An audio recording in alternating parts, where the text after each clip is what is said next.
Iniimbestigahan natin at kung napatunayan natin nagpabaya, ay kinakasuhan natin. Si Sir naman po sa Bureau of Fire Protection kasi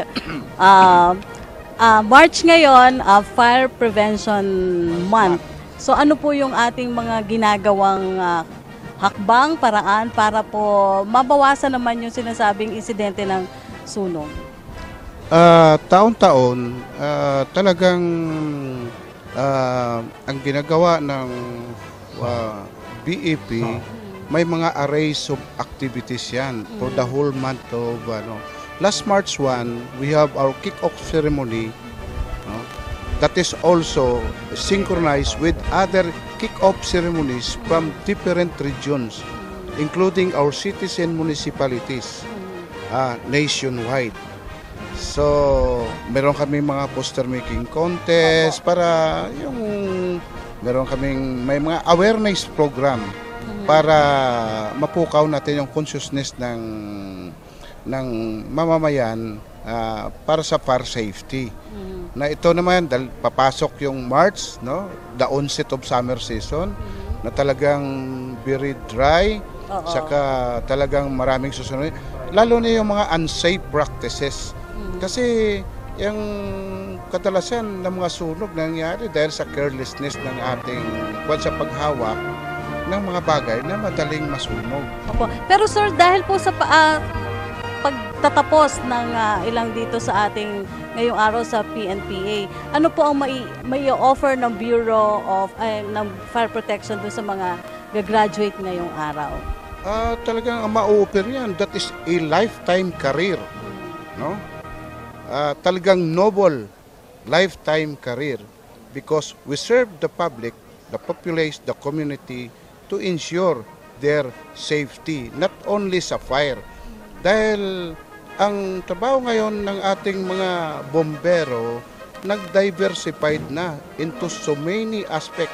Ngayon, we have a vital role in disaster preparedness and management.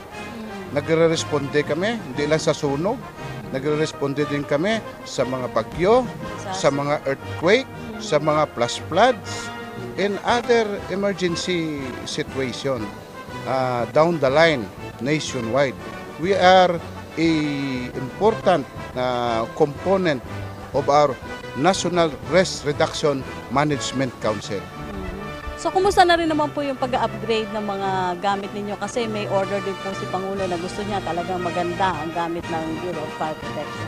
So, effective yung sa mga gamit naman, medyo nagpapasalamat kami dahil sa enactment ng Republic Act 9514, which is the new fire code of 2008, wherein yung Bureau of Fire Protection, yung makita niya o makolekta niya na fire code fees and taxes, mapupunta na sa trust account and to be used solely by the fire service para sa kanyang modernization.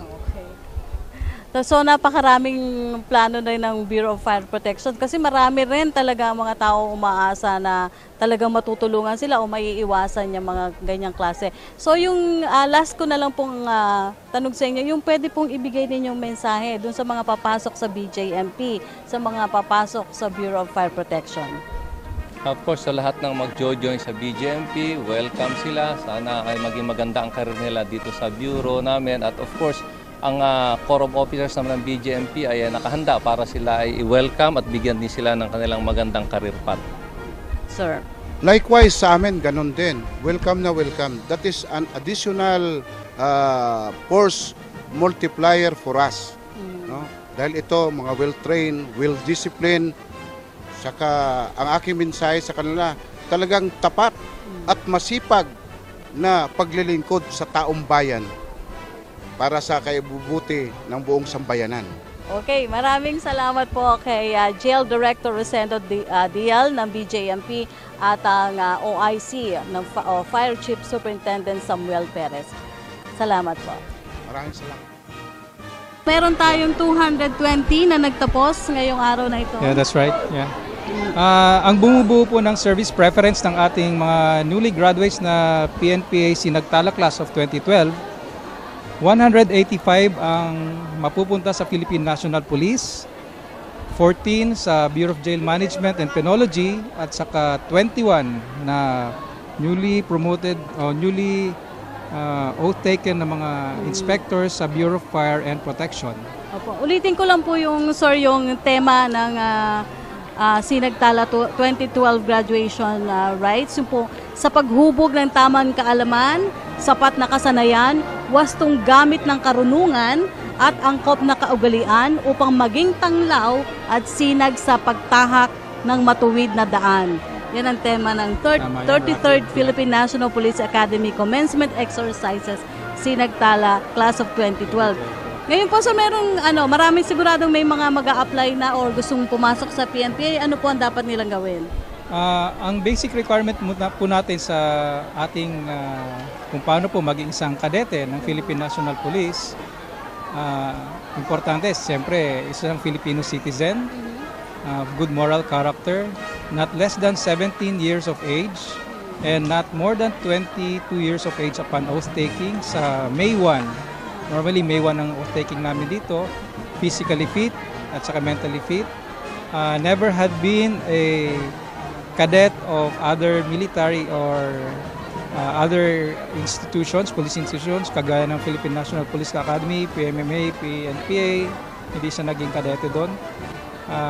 Yun po ang kanyang mga basic requirements. At ipasa niya siyempre yung PNPA Cadetship Admission Test. Pero kanina may sinabi ka na sa akin na 400 yung nag-qualify dun sa neuropsychiatric test. Yung bagong nag-take pa lang nung nakaraan na PNPA Cadetship Admission Test na ginanap nung last Sunday na October, ang nag-qualify ngayon sa neuropsychiatric test, yung second level ng test na kanilang tinake, is about 450 plus sila. So, pinaalala din ni Sir na mahigpit ngayon. Kahit nandito na sa loob, estudyante na, mahigpit pa rin yung ginagawa niyong neuropsychiatric test. That's right, yeah. Police Inspector Sa 450 na yan, malamang mga 350 ang magka-qualify, magte-take oath. Tapos, tignan nyo ulit, 220 lang yung nag-graduate. Yeah, very stringent ang aming mga pamamalakad dito sa PNP at ganap talaga na isang kaaya-aya at maging hubog talaga sa mga pangaral and everything ng mga nag-graduate dito sa PNP. Piling-pili talaga. Opo. Okay, Quality talaga. Maraming salamat kay Police Senior Superintendent Adelio Castillo na nakasama po natin ngayong araw na ito. Maraming salamat po sa sumabaybay sa ating itong graduation rights ng Sinagtala 2012. Maraming salamat din po sa RTVM at sa People's Television Network. Maraming salamat po sa inyong pagsubaybay. Mula po dito sa Silang Cavite, ako po si Rocky Ignacio. Pinapaabot din po namin. Many nights we prayed with no proof anyone could hear. In our hearts a hopeful song we barely understood. Now we are not afraid, although we know there's much to fear. We were moving mountains long before we knew we could. Oh, there can be miracles when you believe. Though hope is frail, it's hard to kill. Who knows what miracles you can achieve when you believe, somehow you will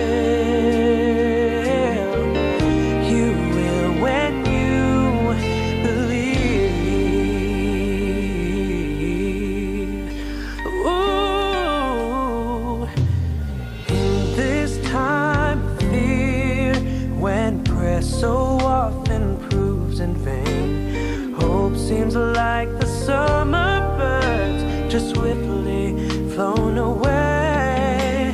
And now I'm standing here, a heart so full I can't